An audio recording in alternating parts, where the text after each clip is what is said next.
All right, I'm marketologists, I'm we are giving you on. I'm I'm giving you permission to record. Thank you so much. Yes, we are recording, and we are just going to let you get back in our conversation that we're having. I am talking with Yuval, the air doctor, and we're talking about, right now we're talking about ads, what goes, what doesn't go, how to get by being banned, who gets banned, who doesn't get banned. But, this is a great conversation. I know y'all will enjoy.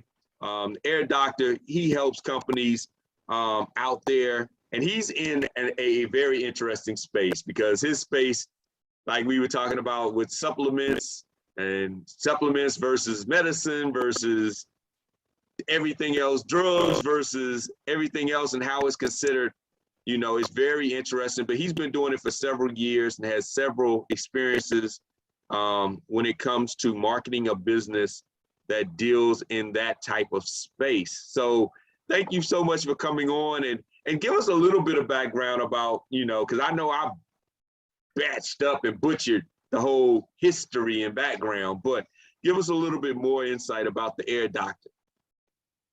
Thank you, Jeff. First, thank you for inviting me here on the show, and for other listeners. I mean, the conversation that we were having up until now was a great one, so hopefully we can keep that going. A little bit of background about me. I've been in the marketing industry for about 15 years now. I run a company called Cool Cat Digital, and we have several marketing clients. Of course, I also do the marketing for Air Doctor, as you mentioned before, Jeff, and that is a great startup that's really taking a huge leap into the travel and health sector. And like you mentioned also, I have Vita Sciences that does supplements, and I've been doing this quite a while. And we were just speaking about the ads and the ad wars, and I want to get back into this because I think it's a very interesting conversation. But these huge platforms, right, that are based off of ads, right, Facebook and Instagram and Twitter and LinkedIn and everyone, they are making life so hard for us to advertise on. I mean, I've been banned myself for ads. I'm selling the product Air Doctor, and Air Doctor basically connects travelers, international travelers, to local doctors all over the world. And of course, I want to advertise out there that if anyone is abroad and feeling a little bit under the weather, or if they're injured, they can use us to find a doctor that speaks their language, that can come to their home or their hotel. And I put an ad up, and it had a woman, and I think this woman had a short shirt. I think it was cut right there on the shoulder, and it was banned for sexually explicit material. Can you believe that, Jeff? I mean, I understand. I've had the same thing for a dermatologist, and all it was a shoulder shot and a face shot of her getting her skin cleansed. And same thing. And it's like, if that's sexual, then you've got mental problems, because that's literally a face shot. I mean, I don't get it. I love your terminology. Yes, these people have mental problems if they think that that's the case. And of course, there's the algorithms behind that. They trigger something, right? They see a woman without a shirt, they'll trigger it. But then there has to be someone on the backside that looks at these ads. These ads are automatically banned. I've had these bans. After I appeal them, they continue to be banned. And there's no specific reason for this in the world. I mean, if you go on Facebook or Instagram or LinkedIn, or LinkedIn less for this matter, but you'll see almost pretty much naked people dancing around with the most explicit material that you can ever imagine, that you wouldn't want your children to see ever. And that's fine because it's organic. But if you want to pay to do something actually that helps people and that helps the world, you're going to be banned because of whatever nonsensical reason, like sexually explicit content, or one of my other clients, so we want to advertise supplements like B12. You should take B12. It's good for you. It's healthy for you. No, you're trying to sell drugs to people. Yeah, and you're it's trying so to intoxicate them. It's so funny because even on the organic, there's accounts that get banned. And, you know, and you're like, what? Like, okay, so I'm going to give everybody a little bit of the context. So today, one of my Instagram accounts got banned.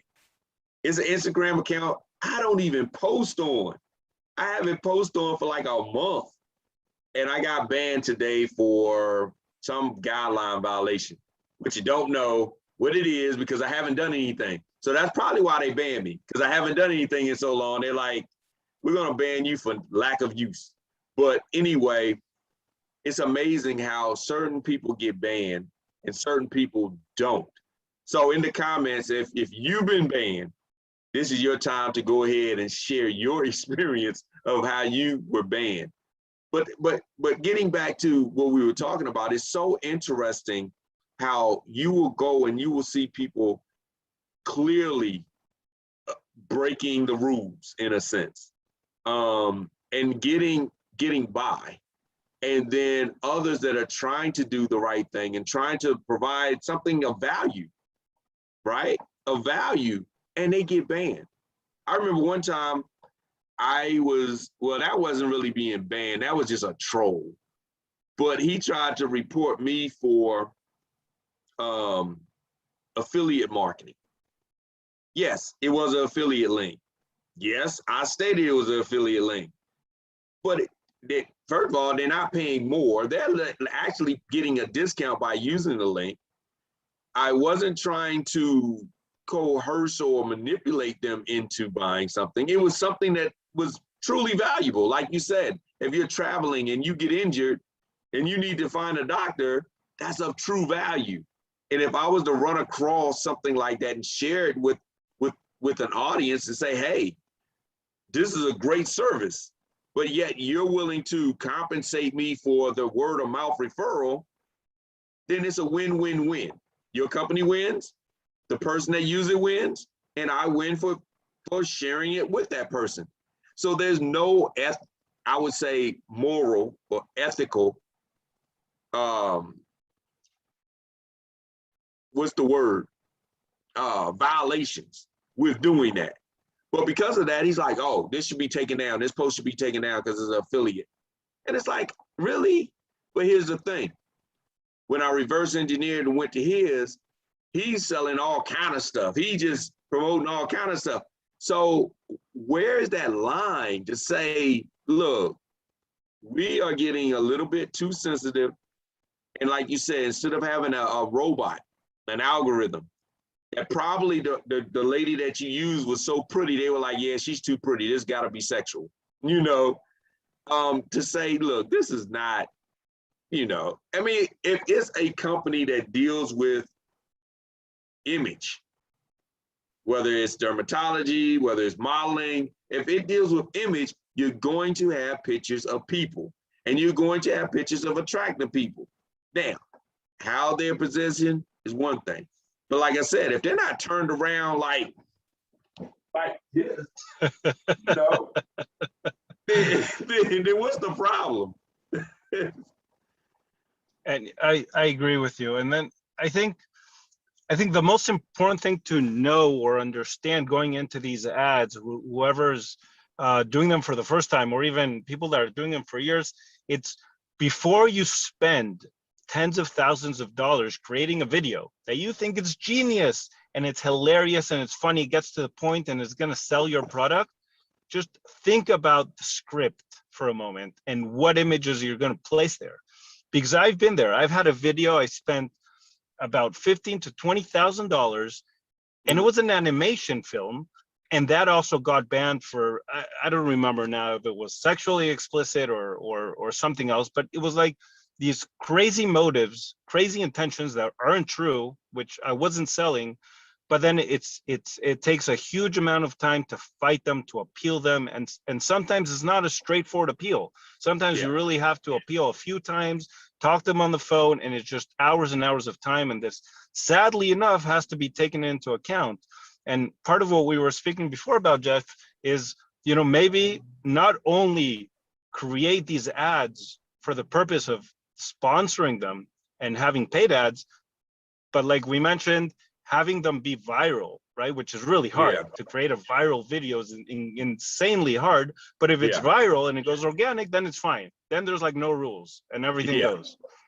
And the interesting part about going viral is most of the things that go viral are usually against guidelines. I mean, the things that usually go viral are usually sexual, usually violent, usually, you know, the things that go viral usually are against most of the guidelines, but they go viral organically. That's what attracts people, right? I mean, following the rules doesn't attract people. That's so true. But you know, one of the points that you mentioned that's very interesting is the appeal process. It's gotten better because before you had to pretty much go on a quest to try to find out any way of contacting the company. And then they send you to a community forum and it was just a headache. You know, now when you're working with larger clients, you know, you have a contact, you can pick up the phone and call somebody, but the smaller clients, it became a quest. So they've gotten a little bit better with, you know, the appeal process, giving you a form and an easier way to appeal. But still, you know, we were talking a little bit about that appeal process. So when you're doing an appeal, what are some of the key factors that you want to make mention of? Well, when I appeal things, I mean, I've gotten so, and excuse my language, but I've gotten so pissed off at all these appeal processes that I pretty much get down straight to the point and mention the problem and say, like, are you guys crazy? Like, this is straight, this is not sexually explicit, this is not selling drugs, this is not violent, this is not abusive, or whatever other reason they want to say. And I just get straight to the point and say how it's not whatever they thought it was or said in their retraction of my ad. So that's pretty much the way I go. I'm gonna go back a little bit further. See, you're answering what they say it was. In a lot of cases, they'll ban you and they don't even tell you why. They just say a disclaimer. You violated one of our guidelines, and then send you a link to the long list of guidelines. But they don't tell you which one it was. It's like, okay, so which one did I violate? One of them. Yeah. Right, that's true. That's true. But usually the guidelines are in a certain aspect of something, right? You have to try to decipher which one, but you're right. It's like you violated, you know, clause 4C. We said, if you're breathing when you place this ad, you are violating the breathing clause. You know, it's like, oh, I'm supposed to hold my breath and then do it. It's crazy. It's really crazy. Yeah, it is. But you know, I'm happy to say that even though this aspect of marketing is tough and it's getting harder with all the bans, I mean, marketing is so much more than just digital ads or you know, just ads in general, whether you put them in Times Square or digital. And there's so many aspects and it's always growing. And I think that's the greatest part of it, whether it be, you know, if you're doing B2C or B2B, and if you're going to conferences or you're putting up a show, or you're going to the Oktoberfest in Germany and you're putting up a tent, and I don't know, with some puppies that like aren't related to anything you do, but then you make that connection between the puppies and health. I mean, it's there's so many things to do and get around when something doesn't work. And I think, I mean, I don't think it's enough to discuss all these possibilities here, but I mean, marketing in general, we've been talking about all the bad that there is, but there's tons and tons of good and creative processes that exist out there. And I would agree with you on that. I would agree that it's so important to have an omni-channel marketing approach to where you're touching in very different ways and you can maneuver around and push them through a journey. So that's important. A lot of times when businesses are looking at marketing, they're looking at the shiny new toy and only one approach. And they confuse that with overall marketing. They're like, well, I do Facebook ads, so I'm marketing. Well, that's advertising, and yes, it is marketing, but that alone isn't enough, you know, and the importance of, like you said, looking at how can you take it offline? How can you take it off of these platforms? How can you make it to where it's more of your control? That's very important as well. Right. And what platform? Many companies out there that I've seen, that I've consulted, they just say, oh, we hear Facebook is the place to go and we have to do Facebook marketing or we have to do Google ads. And the answer is no, not at all. Not at all. Yeah. I mean, it really depends on your target audience and what you're selling or not selling and what you want to achieve. I mean, there's many different ways to achieve it, and to be just, to hit the wall straightforward and do what everyone else is doing is probably the wrong way to go. That's the truth. Because by the time you start doing it, it's probably already been tapped out. Everybody's probably been pulled all the resource out of it. Pretty much. Yeah. So the little one's out from the pool. Yeah, please say hi. This is my daughter, Taylor. Oh, Taylor. Look, she said, I'm cold. She had her fun. Yeah, so she that's did. Cool. Yeah, but I mean, it's amazing. We were also talking about how these companies are leveraging the data to actually provide more relevant information when used correctly. When used for evil, of course, they use to manipulate narrative to people based on different things. But it's important for businesses to understand on a business side how you can retarget and control narrative based on your audience's behavior and things that they put in that you can gather. Now, some stuff you can't gather, but there's a lot of things you can get to know about your audience based on the information a lot of these platforms will give you. So that's that's the flip side. That's from the business side. And Yuval loves the business side of it, because I'm venting because now that I've been banned, I've got to give all this information that I never had to give before when I set up the account to appeal to get the account reactivated. And I'm like, why do you need to know my utility bills and this, that? I never had to do that before. You're just gathering information. But you had a great point on that with how businesses actually leverage the market better with that. Right. Yeah, like I was mentioning before, and I'm glad you brought this up again, is that so long as these businesses and these huge corporations won't use it to an extent of violence or harming anyone, right? I mean, on the side of advertising and giving you what you need, we live, I mean, insignificantly amount of a better life than our grandparents did or great grandparents did, right? I mean, and this is not only due to technological advances, but just let's say in the internet era, the ability of these companies to know what we want, what we desire. And of course, this is also not really tapped out to a great extent. I think there's much better. I mean, I get ads all the time that aren't relevant to me still, but it's gotten so much better that really, like, they know what I want. Okay, so I'm going to be seeing a bunch of ads, hopefully, right? Not all of them, but of, like, of Nike, like you said here, or people doing sports, or doing crazy outdoor activities, and buying tents and just outdoor stuff. I'll love it. I'll probably spend more money if I see these ads than if I see ads like selling me, I don't know, like Puma or some brand that you're not interested in. Or something else, or like baby dolls, right? I'm not going to buy a baby doll, but I will buy shoes, running shoes, right?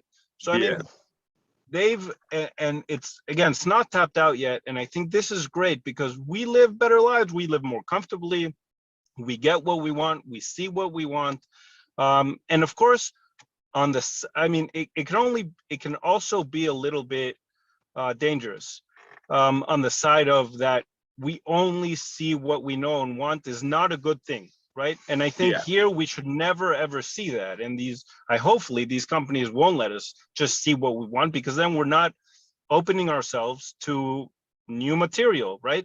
And I'm talking about either new products or also new ideas and new thoughts, right? We have to always be open to new things. And that's of course part of it. But to get that and to know what we want on a marketing level, I think it's brilliant, just like we do. And I'm in this industry to try to tell people a story and to try to tell them that if they get some product or they use this service, they're going to live happier, they're going to live better, they're going to have a better time when they're not feeling so well. And that message gets to exactly the people that need to hear that message. I think that's amazing. And that's the power of the data that they're using. Yeah, and I agree. And to let everybody know, there's no getting around it. Everybody's collecting your data, whether it's your cell phone, your television, your social media. So the data is being collected, but understand that you are also getting fed your point of view. So sometimes you have to do the incognito windows. You have to get off the grid and then look for stuff to see another vantage point. I know a lot of times I'll talk to friends about that same incident, same event, or same product, and we see totally different narratives for the exact same thing. And it's amazing because you're like, wait a minute, that didn't happen like that, or that didn't, they don't sell that, or they don't do that. And they're like, no, I saw the ad, or I saw the post, or I saw the, and you're like, what post did you see? Because I saw this. And I remember one time there was an event here in Atlanta, and one person saw something completely different than what I saw for the exact same event. And we're up here arguing about it because he's like, no, I'm telling you, this is what's going on. And I'm like, no, I actually have somebody that's at the event. They're live streaming the event. I'm looking at it through their live stream. That is not happening. What are you talking about? And it's amazing. I've even, and I'll leave it at this. This is the funniest. I've had phone calls from my family in Virginia about things happening here in Atlanta that they've seen. And I live here in Atlanta, and they're like, man, this happened. And sorry, I didn't hear you for a second. Can you repeat that? Oh yeah, I was telling them about like the narrative, like from family members that aren't here in Atlanta. And they'll say, hey, is everything okay, man? We heard that this and that's happening in Atlanta. And I'm living here in Atlanta. I'm like, I've been out all day. No, none of that's happening. And then all of a sudden they're like, well, this is what we heard. And it's so funny because they're getting it from media. And from the media, it's telling them a tornado tore down Atlanta. And I'm outside like, it's not even windy. It's a beautiful day. What are you talking about? It's it's so true. It's amazing. Yeah. But but the problem is, and I think I'm getting here into like I'm overstepping something, but I'm gonna go for it anyways. But this is what we see. We know as individuals that the media makes up stuff. They don't make it up maybe necessarily completely from scratch. Sometimes they do, many times they do, but a lot of times they exaggerate. Why? Because the media sells news, and to sell news you need to exaggerate. So if I look at news of South Africa where I have friends, I would never want to go there. I'm scared shitless. What am I going to do there? I'm going to get killed the moment I land. They'll say the same thing about Israel. They'll come to Israel. Why? There's a continuous war going on. I'll see the news of my parents living in Miami now. Oh, there's always hurricanes there. Yeah. But the truth is that it doesn't happen like the news presents it. But then we live now for the last year and a half with what's going on with COVID. And COVID again, we can't take the media's word for what is going on because it's not. And we're not, I'm not even going to go to that. But it's funny, like suddenly in COVID, everyone says, okay, yes, that's what's happening. But that's the funny part about it. What I've realized, see, you and I look at it from a marketer's point of view. So we're like, oh, that's brilliant. I see what they're doing. They're creating this narrative. But the average person, they don't look at it that way. They really truly believe that this is the truth and nothing but the truth. And it's amazing because even to the sense of using their own common sense. Like for instance, it's funny because Like we'll use COVID. They'll say, wow, man, it's on the rise. You know, numbers are shooting up, blase, blase, blah. And I'll ask the question, but if the vaccine supposed to lower the amount, right? More people are vaccinated than before, than last year. The vaccine is supposed to also help prevent you from spreading it. And more people are vaccinated than last year. How are the numbers going up? There's not more people. You know what I'm saying? So there's the same amount of people. More people are vaccinated. More people are not spreading it because more people are vaccinated. More people are not getting it because more people are vaccinated. Then how are the numbers going up? Yeah, it's really, they don't it's even think puzzling. about it. Yeah, they don't think It's about puzzling. it that way. They say, no, you know, I watched the news and the news said that the numbers were going up and we're about to get quarantined again. And it's like, right. But it's like when it's for something local, when it's something that they know, they'll be able to criticize the news, right? If you do any, you know, there's many surveys out there that ask people whether they trust the news on their local topics, and most people, they don't. Most people do not trust the news. Most people know that the news are exaggerating, but that's on the local topics they know about. When the news talks about something that they don't know about, they just believe it wholeheartedly and for no reason. And sometimes even on a local level, I know people that have literally been at or lived through or experienced certain events, and the news will say one thing or social media will say one thing, and they'll say, yeah. And you're like, but you were there. Yeah, but they had to be right. But you were there. You know, I'm like, how do you not believe yourself? You literally question your own self because everyone else says this is what happened. And it's kind of amazing. Like, for instance, give you a prime example. We won't use the names, but give you a prime example. I was consulting a company one time that said that they were up 200% year over year in profits. They also gave bonuses to upper management. A week later, they downsized 2 departments, saying that they had to downsize because of budget. How? You're 200% over what you expected to make. You also gave huge bonuses to your executive team, saying that you had a surplus of profits, but yet you downsize, and these people believe they really downsize us because we're strapped for money. You just sit in a meeting where they said, we're making more money than we expected. And it's like, you don't even believe your own experience because of the narrative that's been told you. And it's amazing how many people really do that. But in marketing, you realize that. You're like, you know, if I tell it from an authority and I tell it enough times, I can make you believe what I want you to believe, even if it goes against what you truly believe, because most people don't even know why they believe a lot of stuff. They really don't know. They just believe stuff. Like we all believed that the world was flat at one point until enough people said, no, it's round. And then we believed it's round. I just heard this past year that people now believe that it's not round, it's actually under a dome. I've never been in space to look down at the earth and say, yeah, you're right, or no, you're not. I don't know. But the funny thing is, if enough people say that and they start teaching it in school, the next generation will say, no, the earth is on a dome, in a dome. It's in a dome. And we'll be like, no, that's crazy. You know, that's crazy because it's round. It's always been round, but that's what we've been told all our life. We've been told, yeah. I mean, it goes even to the theory of evolution, right? Yeah. I mean, if I ask you, right, the theory of evolution, that's what happened, right? Right. Hey, everyone will. Everybody will say, okay.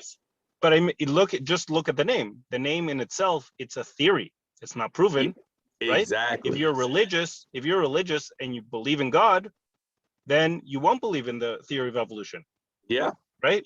And there's lots of, I mean, and even in itself. So it's like, it's exactly like you said. And, you know, on the marketing side of things, if we're speaking about marketing, I mean, you can use these techniques for the good or for the bad. Hopefully people will use them for the good. But I mean, there's these tests, right? You have these tests that you can see a sneaker and I'll tell you that it's colored yellow and you'll tell me that it's colored pink. and Yeah. we'll be looking at the same sneaker and we'll see two different colors. Or there's the test of the sound, right? There's one, it's a vibrating sound, and I'll hear a word, right? I don't Yeah. remember exactly what I word. I'll love hear that like test. Yes, I love that llama, test. and you'll hear chaka. And it's like, it's Yep. insane how we can be listening to the same thing and hear different things. Of course, in marketing, it's trying to tune into that. And of course, get people to see what you want them to see.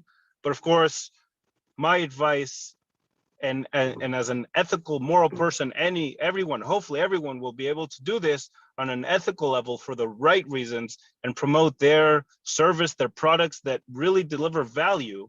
And you can Yeah. use these things like we've always been done. It's not just on the internet, like we said before, right? Coca-Cola and all these huge brands have done it with the subconscious marketing on TV ads and everywhere else.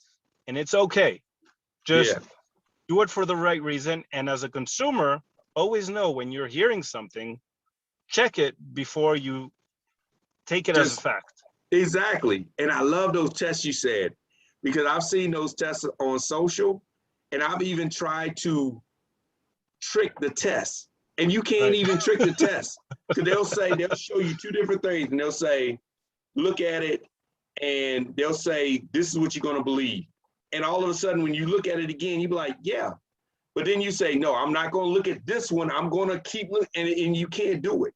It's like that suggestion. Yep. You cannot do it. And if they say that sneaker is pink, it could be blue all day, but you're just going to see pink for some reason, even though you're telling your mind, no, I'm going to see blue. I'm going to see blue. I'm going to see blue. And then all of a sudden they'll come back and they'll say, now the sneaker's blue. And you'll be like, no, it's pink. It's been pink. It's been pink. And it'll be blue. It's crazy, yep. But it does work. Crazy. It does work. Crazy world. Yeah. But man, so that's the story of the day right there. That's the lesson of the day, is to understand that marketing definitely has its ways, good and bad. Just understand, if you're a marketer, that you can use different techniques. Hey, the platforms are not always your friend. So understand that there are things that you might need to do just in case you get banned, whether you did something or not. And then also, as a consumer, understand that the narratives that you're hearing may be true or may be made up, but it's up to you to actually think for yourself and figure out what makes sense to you. So that's really the story of the day. That and I'm sums it still up. mad about getting banned. I'm still mad. I'm still mad because I'm like, now I got to spend some time to figure out what's going on for an account that I don't even leverage. Now we get to go back and fight the fight. Exactly. And it's funny, for an account that I don't even leverage. That's what makes it even worse. It's like, it's not even something that's critical. Right. But the ways cool. of the world. Well, thank you very much, Jeff. I mean, it was a pleasure meeting you, speaking to you before the scheduled, after, during, everything. Yes. I mean, pleasure speaking. I hope we keep in touch. Yes, we definitely should. And thank you so much for being on and, sharing the wisdom. And it was a great conversation. We should have recorded beforehand. We should have recorded beforehand. That was on me. I should have just went on and pressed record, but yes. It's great fine. Conversation. I hope we covered it afterwards. Yes, yes. And also thank your daughter for allowing us the opportunity to have this conversation, because I know she was she was very well behaved. Very well behaved. I think she deserves a prize. She's going to get a prize, right? Oh, now we finally got a smile off of her. That's great. That is great. Well, everybody, this has been another marketing strategy session. And as always, give us your opinion in the comments. Let us know what you think. Good, bad, and different. We just want to know what you think so we can provide you with better content. So we'll be signing off, and we definitely thank you for taking your time to spend with us today.